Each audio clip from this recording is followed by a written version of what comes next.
My name is Richard Jeffs, General Manager and Vice President of Digital Solutions at HCL, and I'm fortunate enough to have Wayne Kurtzman here joining me from IDC. Wayne is an expert in social communities and collaboration. Welcome, Wayne. We're super happy to have you today. Thank you, Richard. Great to be here.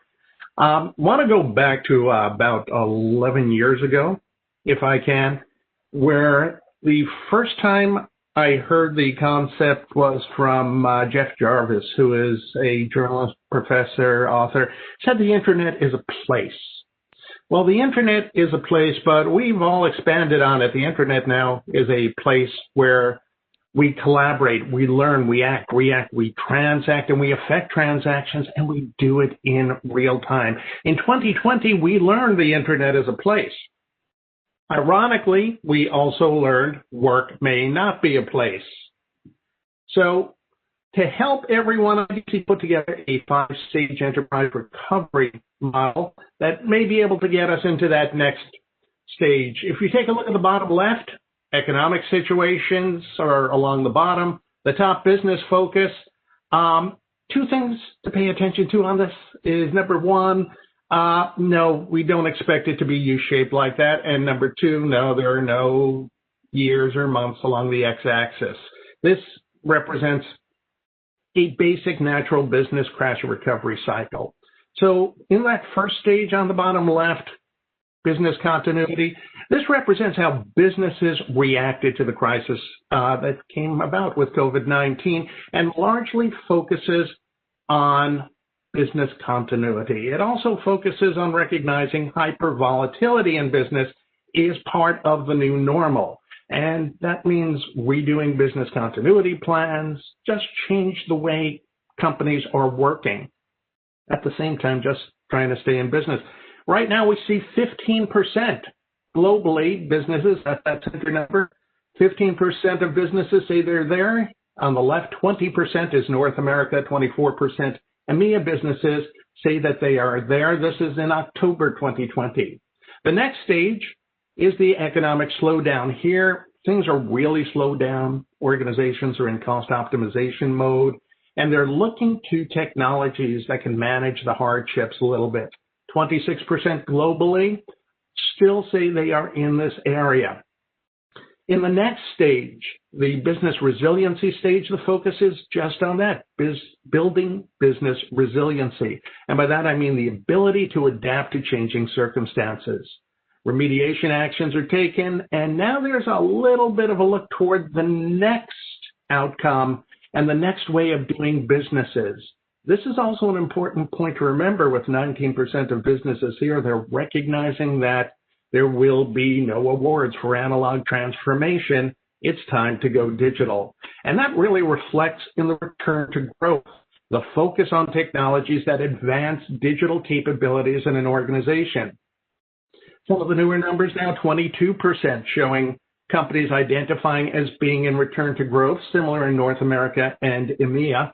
And then up at the top, the next normal. This is where organizations come out. They're operating in a new type of economy. The next normal is the beginning of the digital economy. We're not taking stuff from paper and old processes and putting it on computer. It is changing the way we work, the way we communicate, the way we collaborate.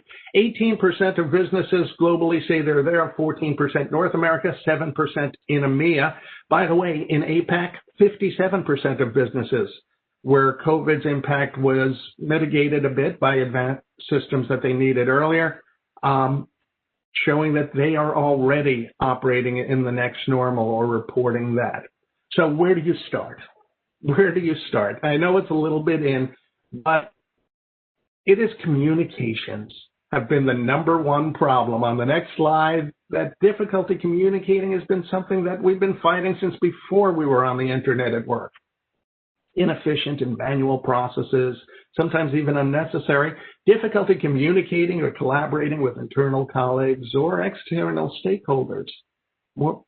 So after all these years, we're still dealing that same fight, but ironically, we're not, because consumers with smartphones, when they need to know something, they look it up. When they need to communicate, they download an app. When they need to collaborate to make their life easier, they'll download an app, and they'll keep on trying apps with their friends, with their stakeholders, with the nonprofits or NGOs that they're working with, just to make life easier and more productive. So they already are connected and collaborating. And when they get to work, these connected consumers become connected workers. And often, they'll bring in solutions to work. 56% of all collaborative applications start as unauthorized applications, which is a little ironic because on the next slide, we find that 62% of business leaders say that among their biggest challenges in digital transformation, and this is when they had the big, glorious 10-year transformation plans that all happened in March, that consumer expectations are way ahead of our company's ability to change. Consumer expectations are way ahead of our company's ability to change. So if you can't change for your consumers and you can't change for your clients, you're kind of in trouble. This is kind of where we are. When COVID hit, we were between the old way and new way of doing things. On the next slide, thank you. But when COVID hit, something wild happened. The connected workers who are doing it the new way and the digital laggards that are attached to the old way, they started meshing in a new way. And as a result, the adoption of collaborative technologies accelerated by 5 years, just in the first 6 months of this year. That meant that we would normally be waiting for 2025, 2026 before we saw people adopting the technologies. The connected workers were mentoring those who were not yet using these technologies, and they found a reason to do it. And that allowed that slingshot ahead. So where did they start? They started by mitigating risk with a collaborative stack and culture all built around security, governance, and compliance. And the first 3 layers in a communications layer that became important were messaging, conferencing, and team collaboration applications. Let us do people things, talk with each other both informally and in business settings, message each other to keep work short and put our stuff together. The next was the content layer. This is where the office suites and the file sharing were together. And if a company did not provide these 5 items, employees brought them in because they already know what worked for them. They were bringing in, so IT sometimes would rely on them to see what worked, and that helped build the next layer, the productivity layer. This is kind of a secret sauce of collaboration, where integrations create superpowers with work management, systems of record integration, even your MarTech stack and ML and AI. These add extra layers of power to the other steps before by removing steps, removing copying and pasting. The integrations are key. Low code becomes a superpower in this productivity layer and a very flexible one. But this is the collaborative stack, the other side of the collaborative culture that starts with trust and openness. You need to create a safe place for people to share their best ideas, or they won't. They'll hold them in. So you need to create that place for convergent and divergent ideas and accept some ideas need assembly. Mentoring and modeling become big, especially at the peer level. This frees up IT, by the way, too, but when you have not a manager, but a peer mentoring and modeling of behavior and answering questions, how do you do this? It works much better. It has for a long, long time, a long best practice. So then mentoring and modeling, but also cross-silo membership. The reason org charts maybe have been accurate for their first 5 minutes. They need to bring in the subject matter experts from different regions and different departments to add value, to build this collaborative stack. You need to treat collaboration like you're setting up an organization in real life with onboarding and communication and trust and openness. The internet is a place. This is where you treat it, just like a real place. And you're not just communicating internally, but with external and internal collaboration is the next normal. We asked recently, how important is internal and external collaboration when selecting a team collaboration tool? Roughly 75% said they're the same. Internal and external collaboration are now important, and our research earlier this year showed, in fact, it's the norm at about that same rate. But are IT and companies spending the money? Well, most worldwide businesses are investing in team collaboration. We asked them through 2021, what will you invest in to bring technology parity to all your members of the workforce? And by technology parity, IDC means enabling every member of the workforce to utilize any device they have and attach to all the tools they need securely. And at the top, team collaboration solutions. It is the new way of working. 96% of North American businesses, 56% of worldwide, which also was the top vote getter there. Management and security video conferencing, 90%. In North America, 53% globally. And by the way, if you're dealing with companies in North America, you're going to have to adopt these new ways of working too. Team collaboration has been the go-to technology. On the next slide, some recent research. How much does the average user engage with these platforms? We found that there's that line, several times a day, several times per hour, and even 7% several times per half hour. On the whole, 96% of U.S. users are on the platform several times a day. 84% of worldwide collab users use it at least several times a day. It is replacing meetings. It is replacing a number of elements. But where are these benefits? If we quantify them, and we did just that on the next slide, at the beginning of the year, so just before the pandemic, the benefits are ranging widely depending on where they are, but some had recurrent themes. The ability to access real-time information, so they're not working on things that have been canceled, changed, or moved. Increased personal and group productivity and saving time. And the bottom one of the top five are feeling more informed and connected.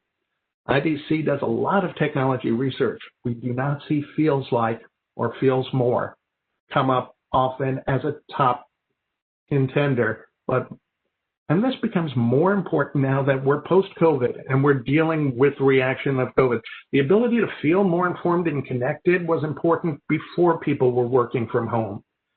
It's going to be much more important now, and collaboration has a key benefit and a key player in that. And the more you can integrate into the collaboration stack, the easier it is, the less copy and paste, the less redoing work, the easier it is to connect your workforce regardless where they are, even when it becomes hybrid with people back in work and people in the field. So to summarize, there are 5 stages of enterprise recovery. The goal is to flatten the curve. The way you do it is knowing collaboration is not just technical, but rather it is the cultural willingness to share and win as a team using the right technology and the assumption that everyone can add value. So on that next slide, we're going to underscore that there is a need for a communications layer, a content layer, productivity layer to give it the superpowers, that trust and openness, modeling and mentoring, and the whole team, all the subject matter experts from all over.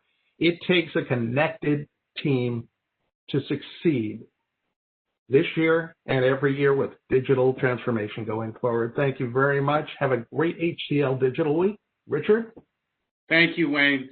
You and I have known each other for quite some time, and collaboration has been, core to your focus and frankly, my focus from a work perspective.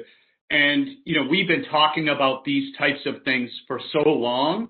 And it really does feel to me there was the key statement that you said of, the way we worked has really changed.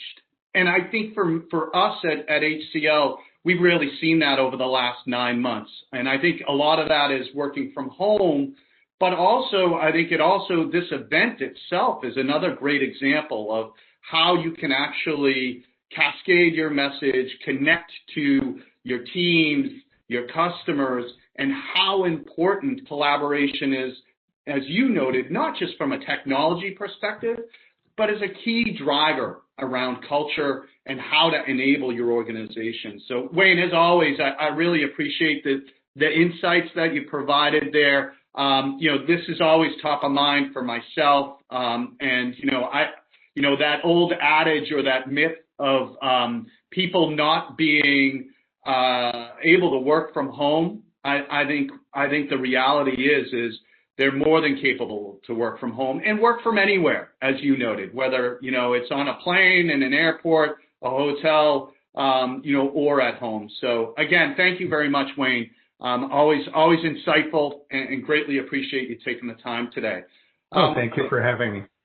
Well, why don't we jump into our slides here? And first and foremost, I think, Wayne, for me, your last slide really reinforces that the importance of collaboration and of how it really impacts your culture is critical to many companies' success. And first, that last slide reminds me of a quote from a modern-day disruptive leader. Many of you would know Brian Chesky, who's the co-founder and CEO of Airbnb. And really what he stated resonated for me around the importance of culture, around the importance of collaboration, and the importance of technology. And his statement was all around a company's culture is the foundation for innovation. And an entrepreneur's job is to build that foundation. And from our perspective, and Wayne, I think you reinforced this message earlier, is technology is only one aspect of who you are as a business. And it really reinforces the importance of a company's culture. And I'd say for us here at HCL Digital Solutions, we have an evolving culture. We've had over the last 2 years significant acquisitions from IBM, from Temenos with the Quantum product, as well as just the overall impact of COVID-19. And it really has reinforced to us the importance of engaging our teams and our customers, empowering them with best-in-class tools. And my favorite one, and you noted this, Wayne, is all about encouraging them to take risks and break down boundaries. These are all key aspects of how to create that culture of innovation, and they really do reinforce the importance of connecting. So let me show you what I mean, and let me talk a little bit about our portfolio and how a lot of the things that you were talking about, Wayne, with those pillars align very nicely with what we're doing today, but also where we're going in the future. So first and foremost, let's talk about the franchise. Let's talk about Domino. And we continue our investments in Domino. As many of you may know, over the last 2 years, we've delivered version 10, version 11, and in the very near future, late spring, we will be delivering Domino version 12, our breakaway release.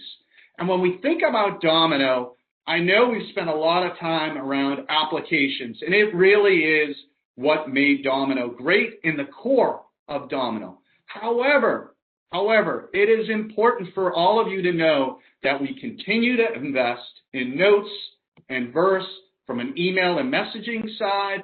And frankly, our R&D team under the leadership of Jason Gary is working on some prototypes of different ways of leveraging email. And that is also coming soon, and we'll be sharing that with our customers and partners.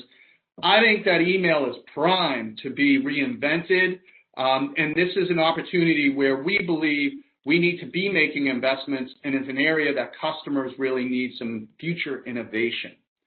I also want to talk about Same Time. We are incredibly excited about Same Time Premium, the work we've done on that portfolio, re-architecting it, rebuilt from the ground up. We are very focused on cloud native for Same Time and allowing our customers to control your meeting, your data, and frankly, the ability to control those runaway SaaS costs that are occurring for many people with their meetings today. Many companies today have multiple meeting solutions, and those costs are becoming more and more exuberant, and companies are starting to look at that and figure out, is there a best-in-class tool to use, and how do I manage my costs accordingly? This, for us, same time, is that direction. And for us, it really is all about, it's your meeting, your choice. Connections in an area that we've made significant investments in the last year. I'm incredibly excited about what we've done with Connections version 7. We've heard from our customers around trying to drive simplification within the portfolio. We've built some beautiful, beautiful templates to allow our customers to get started much easier. We've also heard you loud and clear around your needs for integration and working better together with Microsoft products. So you've seen a big shift from us of positioning ourselves into much more of a federated, integrated option with Microsoft products. And we now have a seamless journey from a Teams experience into a communities experience, into a template, and then frankly, our investments again in cloud native and Connections allows you to simply upgrade, containerize all of your infrastructure. You are also going to hear this week our foray into the digital office. Project Yuzu is the investments we've been making around proof of concepts and R&D around the new way of working. And it's not just about this meeting. This meeting is one example of many of us sit in these meetings today, but it really comes down to what is the action and the activities after the meeting. Frankly, that's where a lot of the work gets done. So we've been looking at different scenarios of how to seamlessly customize, brand your meetings to make that experience like your true digital office, but also how do I seamlessly go from a meeting into an activity, into a project, into, frankly, a deal room or something like that where you're seamlessly moving and starting to actually do the work. So I do think it is important to note, again, it's not just about the technology. It's really how we at HCL Digital Solutions are helping companies empower your employees, your customers, driving culture, and breaking down knowledge silos to better connect. Now, let me give you a couple examples what I mean that it's not just about the technology. So let's talk about these three customers. And before I go there, Wayne, you keyed on one of your key data points. And for me, when I first saw that data point, I said to myself, geez, this is really telling. And it was all about that data point. 62% of business leaders said that among their biggest challenges in digital transformation was that consumers' expectations are way ahead of our company's ability to change, right? And that is an important thing for us all to know, is that we are in catch-up mode and we need to move fast, right, Wayne? And it's all about speed, it's about agility and scaling. And we have seen this with numerous clients over the last couple of years, especially this year where business transformation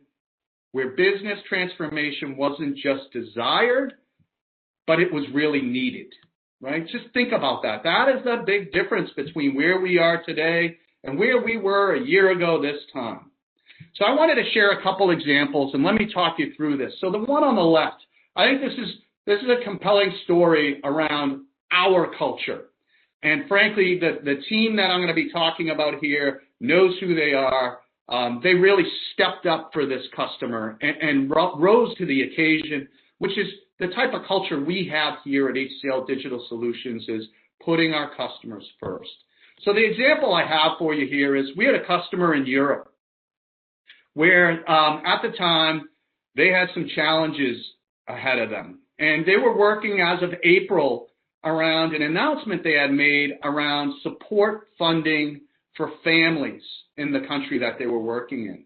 And they wanted to do the right thing for these families during COVID-19 and provide them with some funding to allow them to work through the current challenges that many of us were having and are having at that point.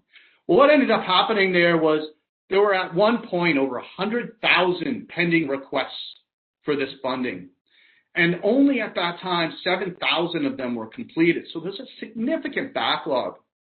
And this company had been working with another partner, and there had been numerous challenges, and they just couldn't get the application built. Well, we were fortunate enough that our team in that country had a fantastic relationship with this customer. The customer reached out to us. We spent about 3 days with them, talking to them about the applications that they wanted to build. And we learned very quickly it wasn't just one application to work through the backlog that they needed, but in reality, they needed another application to handle the new requests as well. And so what we did as a team, within 2 weeks, the team delivered the required application built on Volt. It went live, and it helped remove those pending requests in that backlog. We were also able to actually deliver the second application in that 2-week period as well. And for me, this is one key aspect, and you had mentioned this again, Wayne, as we've discussed. Fast is never fast enough. And in this scenario, we moved as fast as we could, and we felt like it reinforced to this customer how important they were to us. So let me talk about the second one here. We have a large U.S.-based bank that leverages our technology. And this banking customer in the U.S., they knew they needed to engage their employees in order to drive a culture of change and to better engage and empower their teams. They were looking for a platform that allowed them to do this, and they chose Connections. This allowed them to connect with their employees, and I know that this customer is incredibly interested in not only our new templates in version 7, but as well as the integrations with Microsoft. And there was one comment that was made by this customer that really stood out for me, and it really was, they were encouraging social learning, recognition, ideation, innovation, and open communication. All of those things that you were talking about, Wayne, within that collaboration pillar. And I'm sure this resonates for you because this is a key thing that I'm sure many of the customers are talking to you about today as well. And then finally, let me wrap up on the third one. We also had another customer in Europe who had a highly secure and GDPR requirements, and they had some challenges around meetings. We were fortunate enough at that time, HCL, same time, Premium was a beta, and this was in the June timeframe. And we were able to actually get this up and running for this customer within days, where they were leveraging same time Premium to meet their requirements, engage with their employees, as well as the key constituents within their country. And we were able to meet these requirements quickly and seamlessly. These all represent to me more than technology. It represents the outcomes that these customers were looking for. And I personally, for me, it also represented how our teams engaged with these customers as more than a vendor, but as a trusted partner. So please, if you want to go to the next slide, please come and join us and learn more about our portfolio. With Same Time Premium, it's your data, your meeting. You get to control your costs and so much more. Come to the HCL Connections 7 session today. We've delivered again on our commitments around better together, as well as improvements to the overall user experience. We have an amazing day planned ahead with focus on low-code and Domino Volt, the digital office, our digital experience with DXP, and some new additions to our portfolio that we're excited to announce today with Volt MX, which is the former Quantum Temenos product. I'm looking forward, Wayne, to an amazing day. We have some great information that we're going to share. We have a couple more days of technical sessions, customer discussions, demos, and more discussions with our partners and researchers and analysts. So I'm looking forward to another exciting day. And as always, Wayne, thank you for your amazing insights. We look forward to partnering with you as well for our future strategy and vision. And I look forward to our future discussions. Thank you to everyone on the line. I'm looking forward to an amazing day, and I will see you all soon. Thank you.